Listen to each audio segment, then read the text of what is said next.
C'est une arme brute avec un joli visage, rien de plus.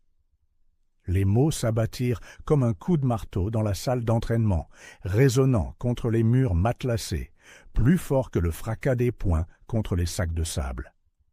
Le caporal Darien Holt ne scia pas en le disant. Il ne la regarda même pas. Il le dit au plus jeune cadet, aux spectateurs, au chuchotement qui avait commencé depuis que son nom grimpait dans les classements plus vite que quiconque ne l'avait prévu. Elle gagne parce qu'elle frappe fort, parce que personne ne lui a appris la finesse, parce que c'est le chaos avec une queue de cheval. Des rires suivirent, nerveux, contrôlés. Mais ils étaient là. Arya Vuong se tenait seule à l'autre bout de la pièce, les jointures encore rouges de son dernier combat. La sueur coulait dans ses yeux, mais elle ne clignait pas, ne bougeait pas. Le silence après ses paroles semblait plus violent que n'importe quelle séance de combat. Elle avait l'habitude d'être méprisée, mais ceci était différent. Ce n'était pas seulement du doute. C'était du mépris, administré chirurgicalement, destiné à la démolir devant tout le monde. Un cadet plus jeune à côté d'elle murmura « Tu ne vas rien dire ?»« Non, dit-elle. Il l'a déjà fait. » Cette nuit-là, Arya ne dormit pas. Elle ne dormait jamais bien après un combat. Mais ce soir, ce n'étaient pas ses muscles qui lui faisaient mal. C'était le souvenir. Le souvenir d'être ignorée. Encore une fois, elle fixait le plafond de sa couchette, sa respiration calme et lente, le venin de cette phrase tournant en boucle dans sa tête. Et puis, sans y être invitée, les souvenirs plus anciens refirent surface. La raison pour laquelle elle avait commencé à se battre. Il y a des années, dans une ville trop petite pour les rêves, elle avait été la fille qui aurait dû faire du ballet à la place. Ses parents ne comprenaient pas son obsession pour la force, la vitesse, la précision. « Qu'est-ce que tu essaies de prouver ?» demandait-il. Elle n'avait jamais eu de réponse à l'époque. Maintenant, elle en avait une. Elle se souvint de l'homme qui lui avait appris à se battre. Celui qui avait vu au-delà de son silence, au-delà de sa rage d'adolescente maladroite. Il était calme, sévère, un vétéran de guerre qui souriait rarement, mais qui la traitait comme quelque chose qui valait la peine d'être affûté.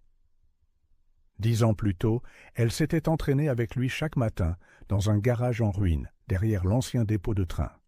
Il s'appelait Alan. C'est tout ce qu'elle savait. Pas de nom de famille, pas de dossier. Juste Alan. Et puis un jour, il avait disparu. Maintenant, 10 ans plus tard, personne ne se souvenait de lui. Personne ne savait qu'elle ne s'était pas élevée toute seule. Il la disait naturelle. Un coup de chance. Chanceuse. Le lendemain, la liste des combats fut affichée. Arya contre Holt. La nouvelle se répandit comme une traînée de poudre. Le vétéran contre l'étoile montante. Holt n'avait jamais perdu en combat rapproché. Il était méthodique, précis, brutalement efficace. Arya avait du style, bien sûr, mais c'était tout ce que la plupart voyaient. À l'approche du jour du combat, les paris furent placés. Les commentaires fusèrent en ligne. Elle est rapide, mais l'expérience de Holt va l'écraser. Elle n'a pas de stratégie. Elle ne fait que foncer. Aucune chance qu'elle gagne. Et au milieu de tout cela, Arya s'entraînait. Pas plus fort, pas plus longtemps, juste plus durement. Elle revoyait les anciens mouvements qu'Alan lui avait montrés, le jeu de jambes qui semblait démodé, mais qui était impossible à lire, les clés de poignet qui transformaient la puissance brute en poésie. Elle s'entraînait seule dans les coins froids de l'installation où personne ne la dérangeait, là où la mémoire vivait. La veille du combat, elle se tenait sous les lumières vacillantes du vieux gymnase, faisant du shadowboxing en silence. Ses mouvements étaient une danse de mémoire et de discipline. La sueur brillait sur ses bras, comme une armure. Ses yeux brûlaient de quelque chose que personne ne pouvait vraiment nommer. Et quelque part, au bord de la foule, qui se rassemblait le lendemain matin, un vieil homme avec un long manteau et des yeux calmes murmura pour lui-même « Elle n'est pas le chaos, elle est la clarté. » Une pause. Je l'ai entraînée il y a 10 ans. L'arène n'était pas grandiose, mais elle aurait aussi bien pu être un colisée. Cadets, officiers et instructeurs bordèrent le périmètre, leur voix étouffée par l'anticipation. L'air vibrait de la tension électrique de l'attente. Holt se tenait calme, les bras croisés dans le dos, chaque mouvement mesuré. Des années d'entraînement au combat l'avaient forgé en une machine froide, et il n'avait jamais perdu un combat d'entraînement de sa carrière. Jusqu'à présent, personne ne s'en était même approché. Arya entra sur le tapis en silence. Elle ne regarda pas la foule. Elle ne sourit pas. Elle salua l'arbitre, puis Holt. Il eut un sourire narquois en retour, les yeux brillants de condescendance. « Tu es sûre d'être prête pour ça ?» demanda-t-il nonchalamment. Elle ne dit rien. Le sifflet retentit. Il fonça sur elle, testant ses réactions. Elle l'absorba, esquivant le premier direct, pivotant sur son talon, sans se précipiter pour contre-attaquer. Pas encore. Holt plissa les yeux. Il s'attendait à de l'agressivité. Tout le monde s'y attendait, mais Arya n'attaquait pas. Elle observait. Il frappa à nouveau, cette fois en feintant à gauche, puis en donnant un coup de pied vers son flanc exposé. Elle bloqua nettement, les mains stables, la posture précise. Elle bougeait comme quelqu'un qui a un plan, pas comme une bagarreuse à l'instinct. Les spectateurs commencèrent à murmurer. Quelque chose n'allait pas. Puis, sans avertissement, elle attaqua. Un flou de mouvement, rapide, mais pas imprudent. Elle ne visa pas la tête. Elle frappa son poignet d'un coup de coude sec, puis roula sous sa garde, bloquant sa jambe dans un mouvement que la plupart n'avaient vu que dans de vieux manuels. Il grogna, trébucha et retrouva à peine son équilibre avant qu'elle ne recule. Le round se termina. Holt transpirait maintenant.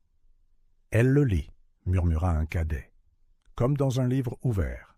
« Elle n'est même pas fatiguée », dit un autre. Le deuxième round commença avec plus de férocité. Holt, maintenant sérieux, avança avec la précision d'un homme habitué à terminer les combats rapidement. Mais Arya ne se contentait pas d'endurer. Elle s'adaptait. Chaque coup lui apprenait quelque chose. Chaque angle qu'il utilisait, elle avait déjà commencé à le prédire. Il lança un coup de poing qui aurait mis à terre un combattant de moindre envergure. Elle l'esquiva, balaya son genou, puis hésita juste assez longtemps pour montrer de la retenue. La foule eut un hoquet de surprise. À la fin du round, la respiration de Holt était saccadée. Celle d'Arya ne l'était pas. « Elle joue avec lui », marmonna quelqu'un. « Non, elle prouve quelque chose. » Au troisième et dernier round, Holt chargea. Le désespoir se cachait derrière sa discipline. Mais Arya lui fit face, bloquant, redirigeant, retournant son élan contre lui comme l'eau qui sculpte la pierre. Elle n'était pas tape à l'œil. Elle était précise, déterminée. Elle prenait sa puissance et la remodelait. Le moment final arriva avec une poésie silencieuse. Holt se jeta sur sa gorge. Arya s'écarta, accrocha son bras en plein vol, pivota derrière lui et l'amena au tapis avec une clé subtile et élégante qui se termina dans une immobilité totale. Silence. Puis l'arbitre leva sa main. Vainqueur du match, Arya Vuong. La salle explosa. Non pas de célébration, d'incrédulité. Holt resta au sol, haletant. Arya le relâcha et lui tendit la main. Il la regarda une longue seconde, puis la prit.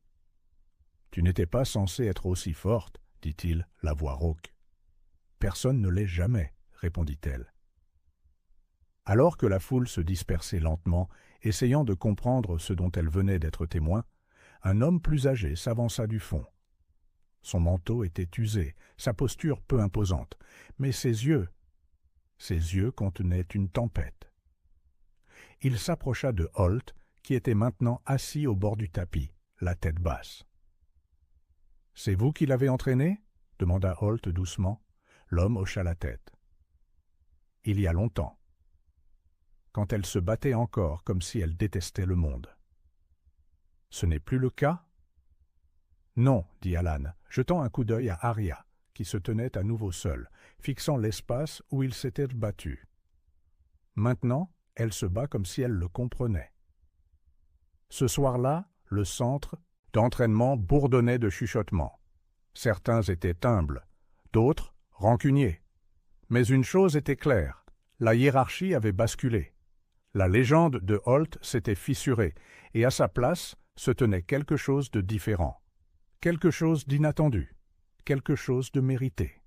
Arya ne célébra pas. Elle alla dans la même petite chambre, s'allongea sur le même lit rigide et laissa le calme s'installer autour d'elle. Mais dans l'espace où le doute avait autrefois vécu, quelque chose de nouveau avait pris racine. Et dehors, Alan alluma une cigarette avec des mains tremblantes, un sourire effleurant à peine ses lèvres. Pendant les semaines qui suivirent, l'air autour d'Arya changea.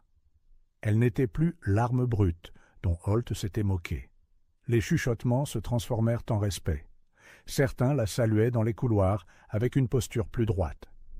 D'autres l'évitaient complètement, incapables de croiser le regard de quelqu'un qu'ils avaient autrefois ridiculisé. Mais l'admiration est une lame à double tranchant. Les instructeurs la remarquèrent. Elle fut appelée à des simulations plus avancées, souvent seule, souvent sans briefing. Ses évaluations devinrent irrégulières, plus difficiles. Les autres cadets le remarquèrent aussi. Certains appelaient ça un test, d'autres une punition. Arya ne posa pas de questions. Elle fit face à chaque défi avec la même intensité calme qui avait stupéfié Holt. Pourtant, sous cette discipline, la pression montait. Son sommeil se faisait plus court, sa nourriture intacte. Elle s'entraînait plus longtemps qu'avant. Elle poursuivait quelque chose, mais même elle ne pouvait dire quoi. Puis vint la lettre. Une note pliée laissée sous son équipement. Pas de signature. Juste une seule phrase. « Ta force ne vient pas du fait de briser les règles. Elle vient du fait de les comprendre. » Elle reconnut cette écriture. Nette. Précise. Alan. Elle le trouva cette nuit-là, debout sous l'arche à moitié éclairée à l'extérieur de la base. Il n'avait pas bien vieilli. Son boitement était plus prononcé, ses yeux plus enfoncés. Mais il se tenait comme il l'avait toujours fait, fier, malgré le poids qu'il portait. « Pourquoi maintenant ?» demanda-t-elle. Il haussa les épaules. « Tu étais prête. J'aurais pu avoir besoin de toi plus tôt. Tu n'avais pas besoin de moi plus tôt. » Le silence s'étira entre eux, seulement rempli par le son du vent qui raclait le sable sur le béton. Puis elle dit « Ils me poussent plus durement. »« Ils ont peur, » répondit-il. « De moi ?»« Non, du changement. » Arya baissa les yeux. « Je pensais que battre Holt changerait tout. »« C'est ce qui s'est passé, » dit Alan, « mais pas comme tu l'imaginais. » Cette nuit-là, ils s'entraînèrent à nouveau ensemble, pour la première fois en une décennie. Ses mouvements étaient un peu plus lents, mais sa sagesse était plus acérée que jamais. Il lui montra les techniques qu'elle avait oubliées, affina celles qu'elle avait improvisées. Mais, plus important encore, il parla. Il lui raconta des histoires, des guerres qu'il avait menées, des amis qu'il avait perdus, des erreurs qu'il avait commises. Elle écouta, pas en tant que soldat, pas en tant que cadette, mais en tant qu'élève. Une fille de la discipline, pas seulement de la douleur. Et dans cet espace calme et meurtri entre le combat et la connexion, Arya trouva quelque chose qu'elle avait longtemps enfoui, un but. Pas seulement pour leur prouver qu'ils avaient tort, mais pour construire quelque chose de juste. Le lendemain matin, elle entra dans la chambre de simulation de stratégie. Un gant de fer psychologique brutal, conçu pour briser même les candidats les plus résilients. Les observateurs s'attendaient à ce qu'elle échoue. Elle avait toujours été une combattante solitaire, pas une penseuse, disait-il. Ils avaient tort. Arya ne se contenta pas de réussir. Elle démantela le scénario avec une élégance qui frisait le chirurgical. Elle prit des décisions que d'autres n'oseraient pas prendre. Elle sacrifia des parties de l'opération pour préserver l'ensemble. Et quand elle en sortit, son visage était pâle, mais sa colonne vertébrale droite. « Qui vous a appris la discipline tactique ?» demanda l'officier en chef. Elle sourit faiblement. « Un homme que vous avez tous oublié. Alan. » Cet après-midi-là, son nom fut affiché sur la liste de sélection pour le corps d'élite de reconnaissance, la plus jeune candidate de la liste. Certains applaudirent, d'autres protestèrent, et un par un, ces anciens détracteurs commencèrent à s'avancer, non pas avec des excuses, mais avec de la peur, parce que l'histoire se propageait. Arya Wong n'était pas un accident, elle n'était pas un coup de chance, elle avait été construite, et quelqu'un l'avait construite. Cette nuit-là, Holt l'approcha à nouveau. Il n'arborait pas son sourire narquois habituel. « Je t'ai sous-estimé, dit-il. Elle l'étudia, puis hocha la tête. C'est ce que tout le monde fait, au début. Plus maintenant, admit-il. Puis il lui tendit quelque chose, une petite épingle, l'insigne de son unité. Tu as mérité ça plus que je ne l'ai jamais fait. Elle le tint dans sa main, lourd d'une signification silencieuse, et dans l'obscurité au-delà d'eux, Alan observait de loin un fantôme fait chair, sa mission accomplie, mais son rôle loin d'être terminé. La promotion vint rapidement, mais la paix, non. Alors qu'Arya entrait dans son nouveau rôle au sein du corps d'élite de reconnaissance, l'air devint plus froid. Pas à cause de la météo, mais à cause des regards. Des officiers plus âgés menacés par son ascension rapide. Des pères masqués de sourires, mais rongés par l'envie. Elle était l'outsider qui ne jouait pas au jeu de la politique, la combattante qui ne flattait pas, le soldat qui ne se brisait pas. Il l'appelait le fantôme du couloir. Elle s'en fichait. Ce qui la blessa plus profondément fut ce qui suivit. Alan disparut à nouveau. Un jour, il était là, observant ses exercices depuis l'ombre. Le lendemain, parti. Pas de message, pas de note, juste l'absence. Elle chercha, posa des questions, toutes des impasses. « Il n'a jamais été dans nos dossiers, dit un officier. « Vous vous trompez, ajouta un autre. Personne du nom d'Alan n'a jamais été enregistré comme instructeur ici. » Arya sentit le sol se dérober sous ses pieds. C'était comme s'il avait été effacé. Encore une fois. Et avec lui, ses fondations commencèrent à se fissurer. Jusqu'au jour où une enveloppe scellée arriva dans ses quartiers. Son nom, écrit à la main à l'encre noire. À l'intérieur se trouvait une photographie, granuleuse, ancienne. Un groupe de soldats en treillis usés. L'un d'eux était Alan, plus jeune, mais indubitablement lui. Au dos, Opération Iron Veil, 2005. Elle l'apporta aux archives. Ils nièrent de son existence. Elle l'apporta aux officiers supérieurs. Ils lui demandèrent où elle l'avait eue. Pas ce que c'était. Quelque chose n'allait pas. Tard cette nuit-là, elle trouva Holt au gymnase. Il n'était plus le même depuis leur combat. Il s'entraînait plus silencieusement, observait davantage, comme s'il voyait les choses différemment maintenant. « J'ai besoin de savoir ce qu'est Iron Veil, » dit-elle. Son front se plissa. « C'est un dossier classifié. »« Ça m'est égal. » Il hésita, puis baissa la voix. Alan était l'un des tacticiens originaux de l'unité de reconnaissance, avant qu'il ne classifie tout, avant qu'il n'enterre son nom. Pourquoi l'enterrer? Parce qu'il est parti. Il n'était pas d'accord avec la façon dont il transformait les soldats en machines. Il t'a entraîné pour prouver quelque chose, que le cœur compte toujours plus que le matériel. Elle serra la photo. Pourquoi ne me l'a-t-il pas dit? Il te protégeait, du même système qu'il a effacé. Arya regarda de nouveau la photo. Pour la première fois, Alan ne ressemblait pas à un fantôme. Il ressemblait à une menace. Et maintenant qu'elle montait en grade, il la voyait de la même manière. Pas un symbole. Un risque. Peu de temps après, ses missions commencèrent à changer. Ils l'envoyèrent dans des territoires instables, sans soutien. Des ordres d'extraction retardés. Des changements d'objectifs soudains en pleine opération. Elle documenta tout. Ne fit confiance à personne. Jusqu'à une nuit où une mission devint opaque. Elle fut larguée dans une zone désertique, sous le prétexte d'intercepter un signal de communication pirate. Mais il n'y avait pas de signal, pas de carte, pas de relais de communication, juste le silence. Elle attendit des heures, aucune extraction n'arriva. Puis, les tirs, une embuscade. Ce n'était pas l'ennemi, c'était une équipe de nettoyage. Elle se battit comme un feu de brousse, se déplaçant dans l'ombre, neutralisant, désarmant, survivant. Pas en s'échappant, en gagnant. À l'aube, elle se tenait seule parmi des soldats inconscients, en sang, mais vivante. Et dans le sable, elle trouva un traceur enfoui dans son équipement, une balise d'élimination. Il ne l'avait pas seulement envoyée à l'aveugle, il l'avait envoyée pour mourir. Quand l'évacuation arriva finalement, avec 3 heures de retard, elle monta à bord en silence.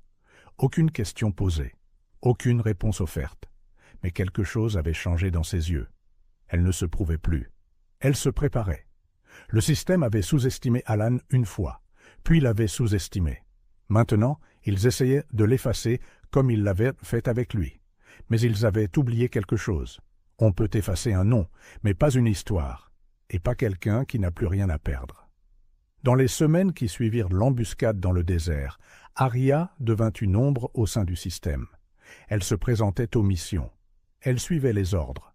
Elle répondait avec le degré exact d'obéissance attendu d'elle. Rien de plus, rien de moins. Mais sous ce sang-froid, elle complotait. Pas la vengeance, la révélation.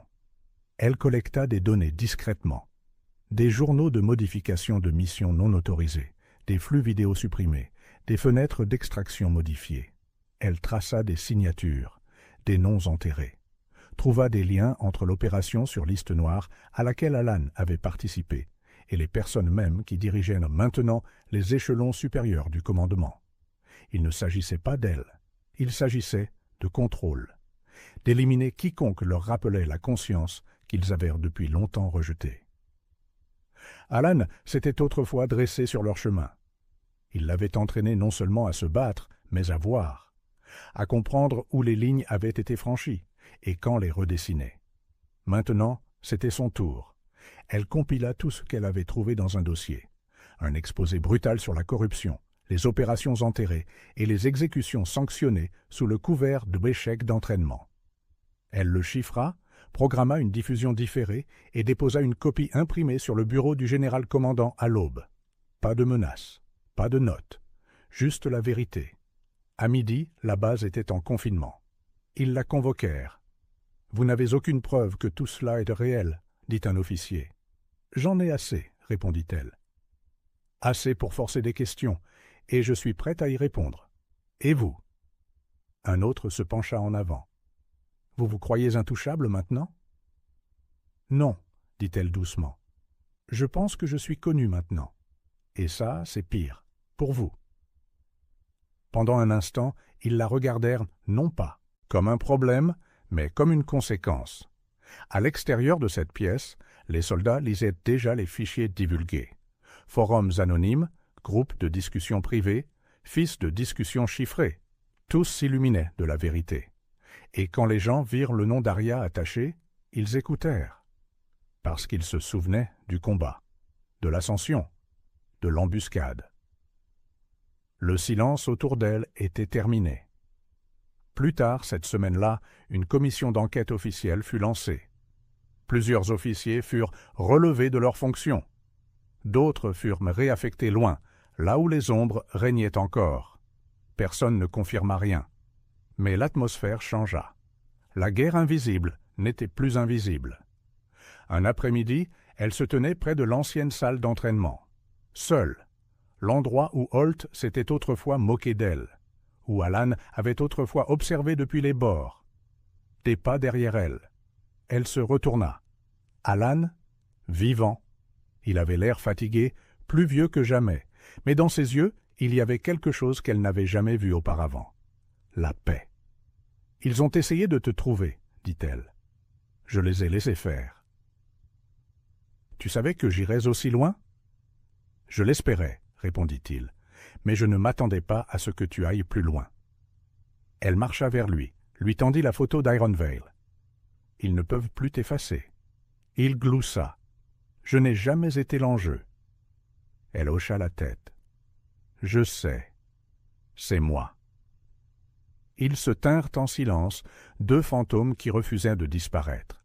L'histoire d'Aria Wong se propagea, non pas comme une traînée de poudre, mais comme des racines, profondes, silencieuses, imparables. Les cadets la murmuraient entre les exercices. Les vétérans l'enseignaient comme une leçon de courage. Les civils, finalement, en entendirent les échos dans les salles de rédaction et les fuites chiffrées. Elle devint un symbole, non pas parce qu'elle était imbattable, mais parce qu'elle avait riposté quand personne ne s'y attendait, et qu'elle avait gagné.